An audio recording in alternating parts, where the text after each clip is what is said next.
ఈయన మా మిత్రుడు జోగిరెడ్డి గారు, ఈయన కొండరెడ్డి.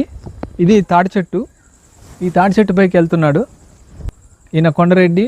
వీళ్ళు సాంప్రదాయ ప్రకారంగా తాటి చెట్టు ఎక్కేటప్పుడు ఎదురు బొంగు పెట్టి తాటి చెట్టు ఎక్కుతారు. ఈ తాటి చెట్టు ద్వారాగా మనం తాగేటటువంటి కళ్ళు గురించి నేను మీకు ఈరోజు ఒక్క నిమిషంలో చెప్పబోతున్నాను.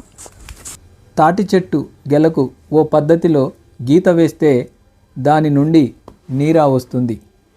చెట్టు నుండి దింపిన నీరాను ఓ మోతాదులో తాగితే అది అమృతంతో సమానం. అదే నీరాను ఎండలో పెట్టి పులియబెట్టి తాగితే 4 నుండి 5% ఆల్కహాల్ ప్రొడ్యూస్ అవుతుంది. వ్యాపారం చేసేవారు తాటికల్లు పాడు కాకుండా కాల్షియం హైడ్రాక్సైడ్ కలుపుతారు.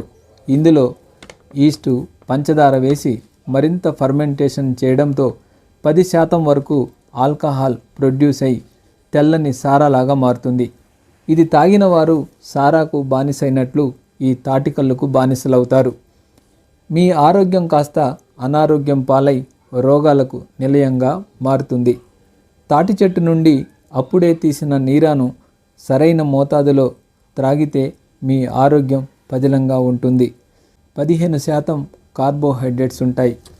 ఈ కార్బోహైడ్రేట్స్ సుక్రోజ్ రూపంలో ఉండడం వలన నెమ్మదిగా గ్లూకోజ్ రూపంలో కన్వర్ట్ అయి రక్తంలో చేరుతుంది. షుగర్ పెరగకుండా చేస్తుంది. ఎల్డిఎల్ కొలెస్ట్రాల్ తగ్గిస్తుంది. హెచ్డిఎల్ పెంచి గుండె ఆరోగ్యాన్ని మెరుగుపరుస్తుంది. డయాబెటీస్ను అదుపులో ఉంచుతుంది. నీర ఆల్కలిన్ గుణాలు కలిగి ఆరోగ్యాన్ని ఇస్తే అదే నీర ఫర్మెంటేషన్ చేయడం వలన అది కాస్త ఆల్కహాల్ మరియు యాసిడ్ నేచర్గా మారి మనకు అనారోగ్యాన్ని కలిగిస్తుంది.